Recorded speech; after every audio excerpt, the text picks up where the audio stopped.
जैसे कि आपको पता है कि जावास्क्रिप्ट से प्री डिफाइंड कोड लिख के रखते हैं, तो उसे हम लोग जो है लाइब्रेरी कहते हैं। और पहले से लिखा हुआ कोड होता है, सिर्फ हमें इस्तेमाल करना होता है लाइब्रेरी में से।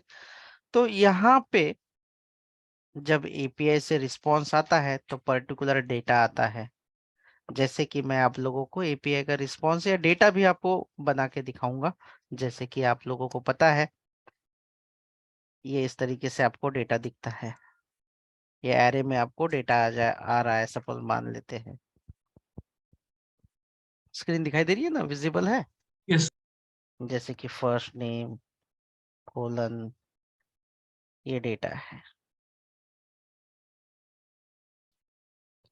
लास्ट नेम,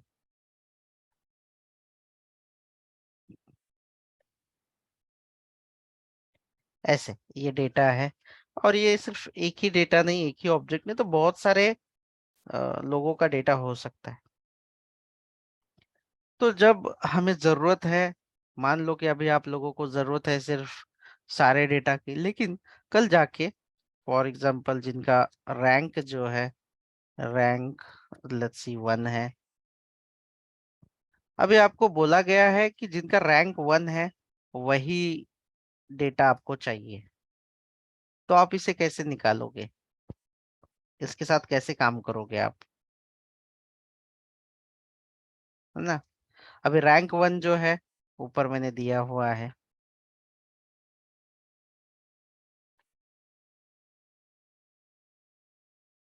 ऐसे।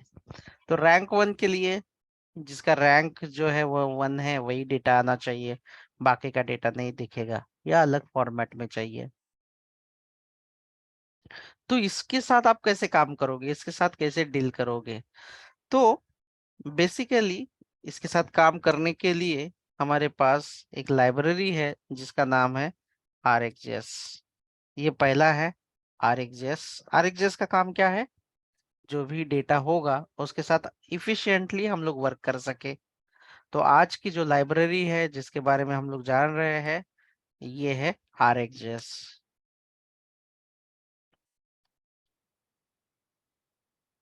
RxJS ये दो फीचर प्रोवाइड करता है। पहला, रिएक्टिव प्रोग्रामिंग,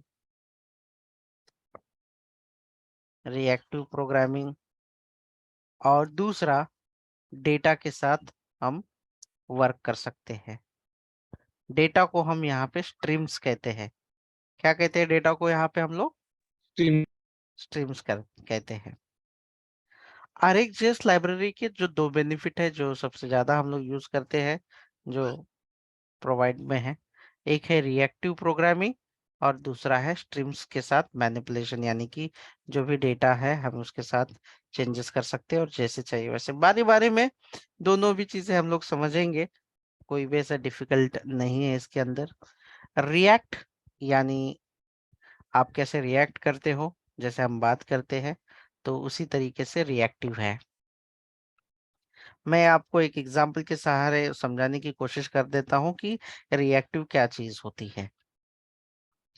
यहाँ पे मान लेते हैं कि यहाँ पे हमारे पास एक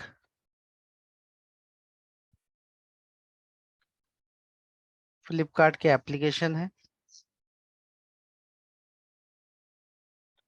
जो कि बैकएंड होगी, लेट्स सी, बैकएंड होगा। और ये फ्लिपकार्ट का फ्रंट एंड है मान लो।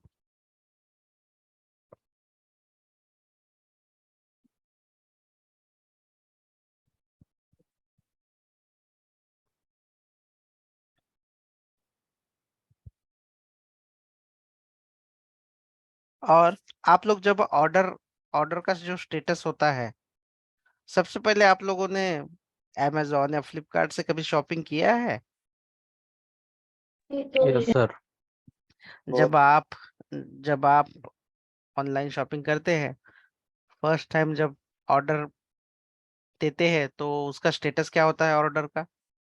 Order place. प्लेस करके ऐसे होता है स्टेटस, बराबर ना? ऐसे मैं मेरा अकाउंट भी फ्लिपकार्ट का ओपन करके उसमें जितने भी स्टेटस है वो दिखा सकता हूँ, कोई ऐसी बात नहीं है। लेकिन जितने हमें पता है उतना इनफ है ये समझने के लिए, रिएक्टिव प्रोग्रामिंग समझने के लिए इतना डिफिकल्ट नहीं है। ऑर्डर स्टेटस क्या है इसका? प्लेस्ड है। अभी मान ले बैकएंड से हम लोगों ने इसे एपीआई के थ्रू हमने ले लिया है डेटा यहाँ पे प्लेस्ड, और यहाँ पे हम लोग उसका जो स्टेटस है दिखा रहे हैं।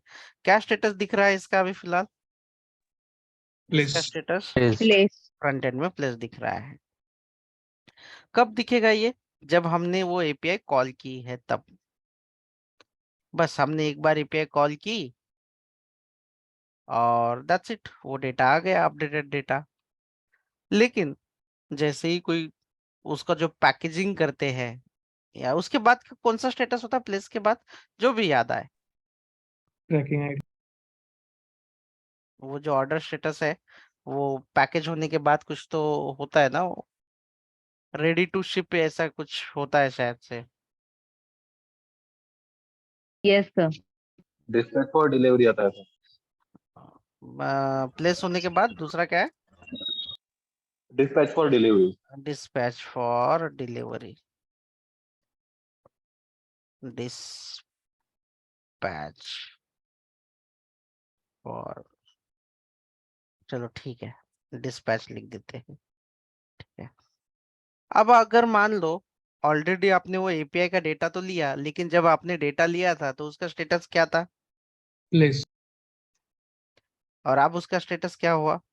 Dispatch. डिस्पैच। तो फिर नया डेटा लेने के लिए आपको क्या करना पड़ेगा? फिर से call. फिर से प्लेस। फिर से आपको क्या करना पड़ेगा? इस एपीआई को Call. कॉल करना पड़ेगा। प्रॉब्लम समझ में आ रहा है आप लोगों को कि क्या कहा जा रहा है यहाँ पे? Yes sir. Guys are you comfortable? Yes sir. Yes sir.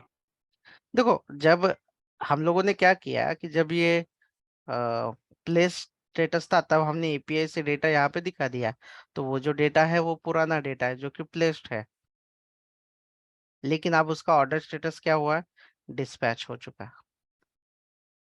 तो हमें लेटेस्ट वाला जो डेटा है लेने के लिए वापस से वो एपीआई को हिट करना पड़ेगा, ताकि वो जो है नया वाला डेटा आ जाएगा। That's it.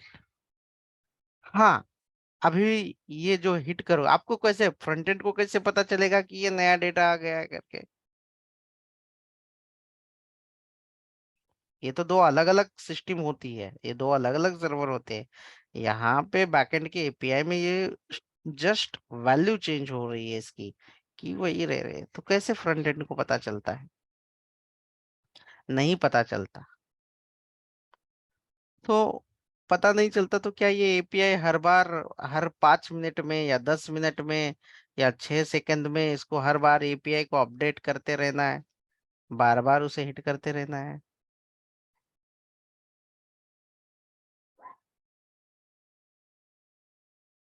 डेटा तो है नहीं, रिफ्रेश करते, Refresh कर रहना. है ना? तो ये प्रॉब्लम था। जैसे कि मान लो आपने एक बार अभी बैलेंस चेक किया है, लेट्स सी, और आपका बैलेंस दिख रहा है 10 रुपए बैंक का, लेकिन बैंक ने किसी वजह से आपका 10 रुपए काट दिया, तो यहाँ पे आपका अमाउंट कितना दिखना चाहिए? अब बैंक Zero. में मान लो, बैंक में मानो 10 रुपए थे, बैंक ने, आपने कुछ नहीं किया विड्रॉ वगैरह, उस कुछ सर्विस चार्जेस ऐसे में चार्जेस रहेंगे समथिंग। जीरो ही है।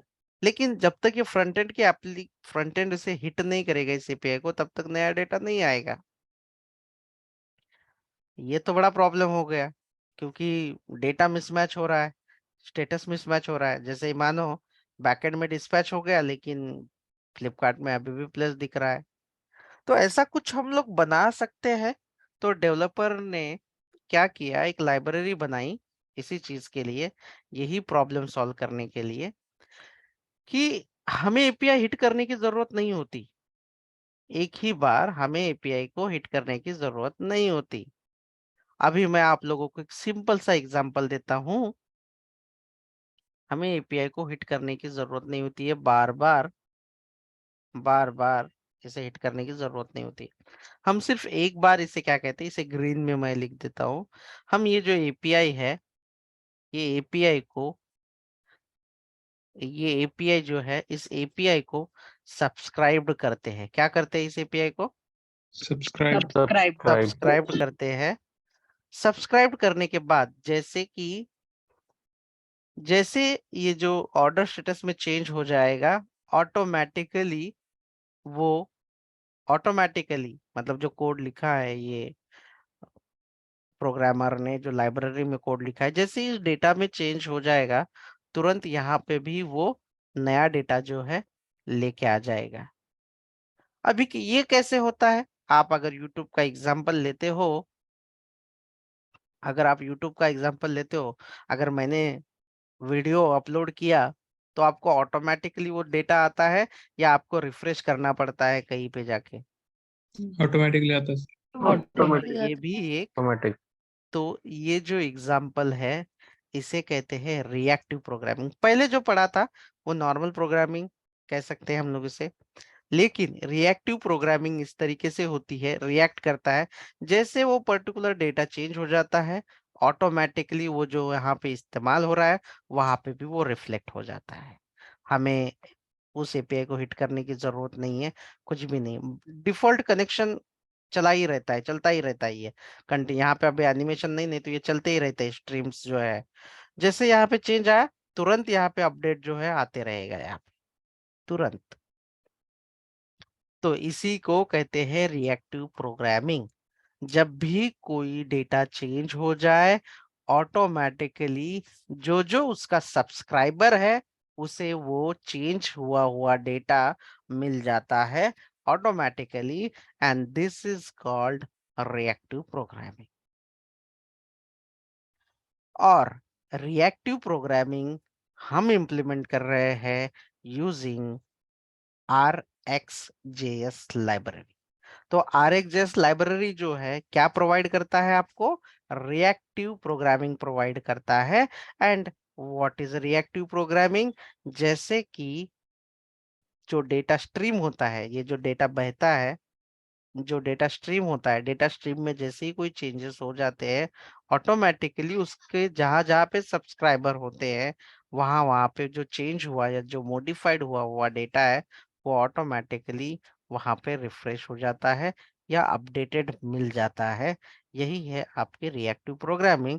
और रिएक्टिव प्रोग्रामिंग का इस्तेमाल जैसे कि फ्लिपकार्ट ने ये स्टेटस दिखाने के लिए किया है, वैसे बहुत सारे ऑप्शंस होते हैं कि डेटा में चेंज हुआ तो ऑटोमेटिकली।